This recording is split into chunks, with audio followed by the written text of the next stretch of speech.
ITI के सभी बच्चों का मेरे यूट्यूब चैनल पे स्वागत है।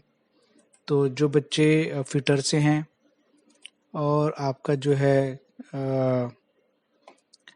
मशीनिस्ट से हैं और आपका टर्नर से हैं या फिर आपका जो है आपका वेल्डर से हैं, कारपेंटर से या फिर ड्राफ्टमैन से हैं, तो आज का जो लेक्चर है इन सभी बच्चों के लिए बहुत इम्पोर्टेंट है। और ये बच्चे जो किसी भी गवर्नमेंट एग्जाम की प्रिपरेशन कर रहे हैं, चाहे वो डीआरडीओ टीयर 1 की हो, टीयर 2 की हो, एसएससी की हो, डीएसएसबी की हो, इसरो की हो, रेलवे की हो, एनटीपीसी की हो, डीएमआरसी की हो, एलएनटी की हो, या अदर कोई भी गवर्नमेंट एग्जाम की अगर आप प्रिपरेशन कर रहे हैं, फिटर के, मशीनिस्ट के, टर्नर के, वेल्डर के, कारपेंटर के, ड्राफ्टमैन के जो आईटी के स्टूडेंट्स हैं, उनकी लेक्चर बहुत इंपॉर्टेंट है। तो वो बच्चे किसी भी गवर्नमेंट एग्जाम की तैयारी कर रहे हैं या किसी अप्रेंटिसशिप जॉब के लिए कहीं पर अप्लाई किया है, वहाँ पे टेस्ट वगैरह है टेक्निकल उनका ट्रेड से रिलेटेड, तो उसमें भी ये लेक्चर्स काफ़ी हेल्प करने वाले। और ऐसे लेक्चर मैं अपने यूट्यूब चैनल पे जो है अल्टरनेटिव डेज में इन सभी ट्रेड के बच्चों के लिए लाता रहूँगा। तो सभी बच्चे जो हैं मेरी इन वीडियोस को देखें, इनमें जो इम्पोर्टेंट क्वेश्चन है मैं आपके सामने रखता रहूँगा, जिससे कि आपकी जो है जिस भी गवर्नमेंट एग्जाम की प्रिपरेशन कर रहे हैं वो आपकी अच्छे से उसकी तैयारी हो सके। ठीक है, तो चलिए हम स्टार्ट करते हैं। जो पहला क्वेश्चन है वो आपके सामने है, what is the purpose of back gear unit in cone pulley head stroke of a lathe.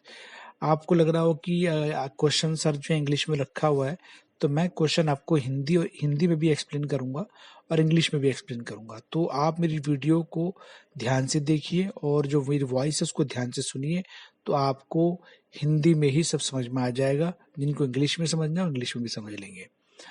तो मैं दोनों ही लैंग्वेजेस समझाऊंगा आपको। तो इसने पूछा है कि आपका what is the purpose of back gear unit इन कौन पुली हेड स्ट्रोक ऑफ लेथ। जो हमारे लेथ जो मशीन जो है उसमें जो कौन पुली हेड स्ट्रोक है उसमें जो बैक गियर लगा उसका मेन पर्पस क्या है, उसका मेन फंक्शन क्या है, वो क्या कार्य करता है, मुझे बताना है। फॉर हेल्पिंग स्टेप टर्निंग, क्या वो स्टेप टर्निंग के काम में मदद करता है बैक गियर, या फिर डबल द स्पिंडल स्पीड, या स्पिंडल की स्पीड को दोगुना कर देता है, या फिर to get increase spindle speed, या फिर स्पिंडल की स्पीड को बढ़ा देता है, या फिर to get reduce spindle speed, या फिर स्पिंडल की जो स्पीड है उसको घटा देता है। तो जो हमारा जो कौन पुली हेड स्ट्रोक है लेथ मशीन में, उसका जो बैक गियर है वो क्या करता है, वो हमारी जो स्पिंडल की जो स्पीड है उसको घटाने का काम करता है, मतलब उसकी स्पीड को रिड्यूस करता है। तो इसका जो राइट आंसर है वो आपका डी होगा। ठीक है, चलिए अब लेते हैं क्वेश्चन नंबर 2। क्वेश्चन नंबर 2 में अगर आप देखेंगे तो what is the standard colour code use for identifying the bin for the metal waste material. तो ये कह रहा है कि जो स्टैंडर्ड कलर कोड है जिसका कि हम यूज करते हैं आइडेंटिफाई करने में कि उस कलर के बिन में जो मेरा मेटल वेस्ट मटेरियल है वो उसमें रखा जाएगा।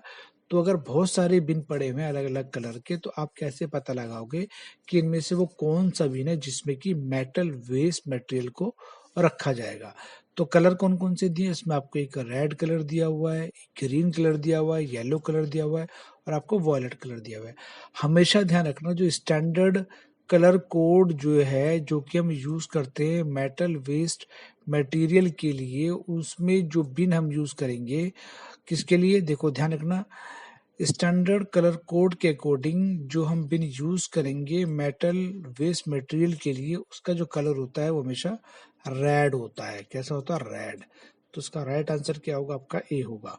ठीक है, चलिए क्वेश्चन नंबर 3 लेते हैं। Which portion of a hammer head is not hard and और लेफ्ट सॉफ्ट। तो कह रहा है कि जो हमारा हैमर होता है, हैमर का जो हेड है उसमें कौन सा ऐसा पार्ट है जिसको कि हार्ड नहीं रखा है तो उसको हम सॉफ्ट रखते हैं। तो उसमें कह रहा है वो फेस वाला पार्ट होता है, पिन वाला पार्ट होता है, चेक वाला पार्ट है, क्रॉस पिन वाला पार्ट होता है। तो हमारा जो हैमर है उसमें जिसका चीक वाला जो पार्ट है उसको हार्ड एंड नहीं, इसको हम सॉफ्ट रखते हैं। ठीक है ना, तो इसका जो राइट आंसर है वो आपका सी आएगा। ठीक है, चलिए क्वेश्चन नंबर 4 ले लेते हैं। क्वेश्चन नंबर 4 पूछा है which angle determine the rack angle at the cutting edge of the twist drill.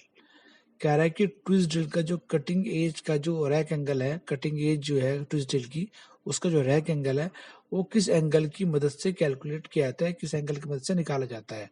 तो उसमें वेज एंगल की मदद से, हेलिक्स एंगल की मदद से, पॉइंट एंगल की मदद से, फिर क्लियरेंस एंगल की मदद से। देखिए जो ट्विस्ट ड्रिल का जो कटिंग एज का जो रैक एंगल है वो हम डिटरमाइन करते हैं आपका हेलिक्स एंगल की मदद से। तो इसका जो राइट आंसर है वो आपका बी आएगा। ठीक है,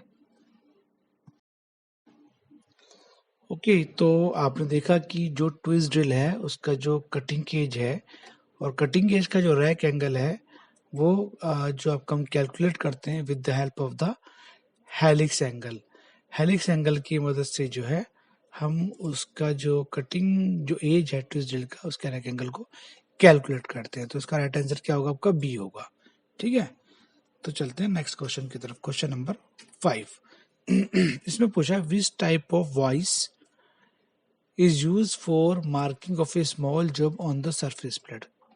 इनमें से हम किस वॉइस का यूज करते हैं मार्किंग करने के लिए जो छोटे छोटे कंपोनेंट होते हैं उनके ऊपर, सरफेस प्लेट के ऊपर। तो सरफेस प्लेट के ऊपर किस वॉइस को हम रख करके जो है जो स्मॉल पार्ट है उनके ऊपर मार्किंग कर सकते हैं। तो इसमें पूछा है pipe voice, bench wise, tool maker wise या फिर क्विक रिलीजिंग वाइज। तो अगर आपने वर्कशॉप में काम किया है तो आपने देखा होगा हम जब मार्किंग करते हैं आपका सरफेस प्लेट पर किसी वॉइस को रखते हैं तो उस वॉइस का जो नाम होता है वो होता है आपका टूल मेकर वॉइस।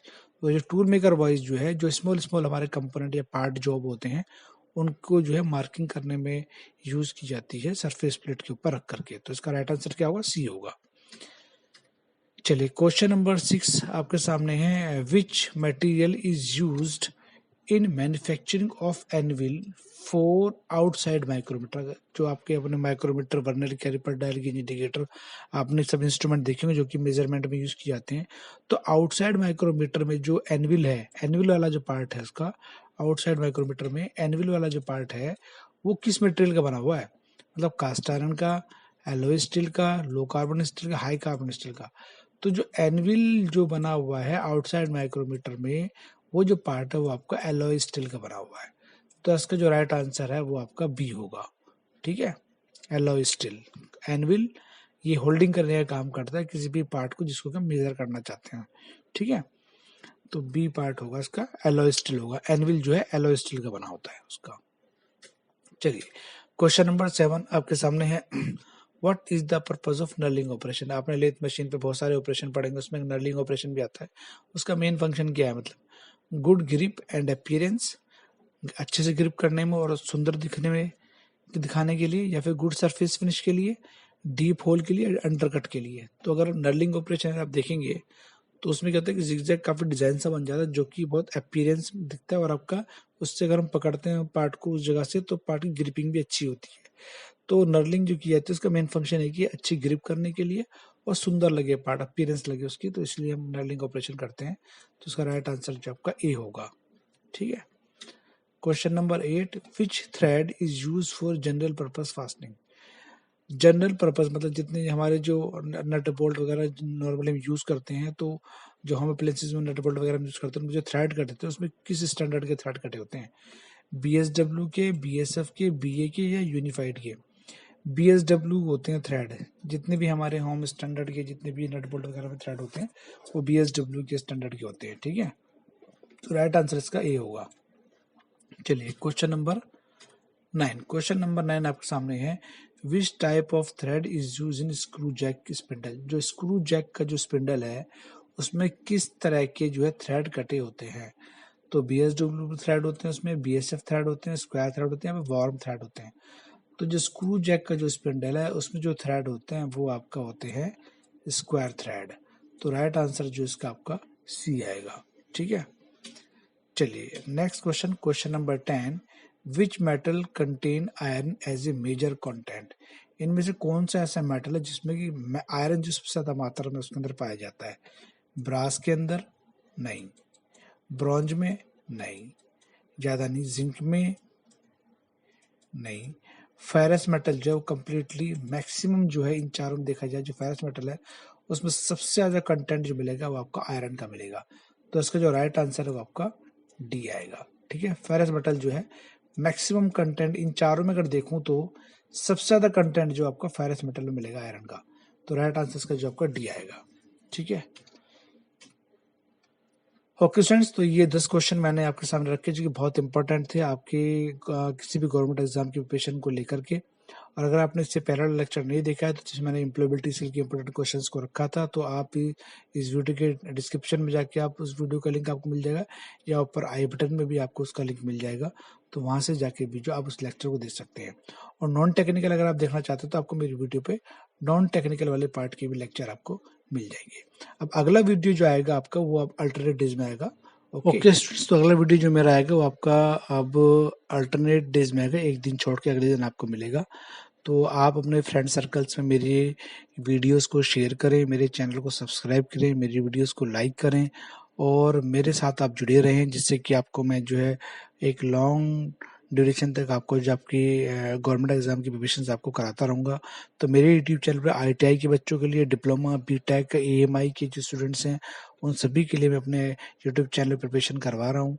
तो अल्टरनेट डेज में ITI वालों के लेक्चर चल रहे हैं और जो रिमेनिंग जो गैप वाला डे है उसमें फिर आपका डिप्लोमा वाले स्टूडेंट्स के लिए मैं लेक्चर ला रहा हूँ।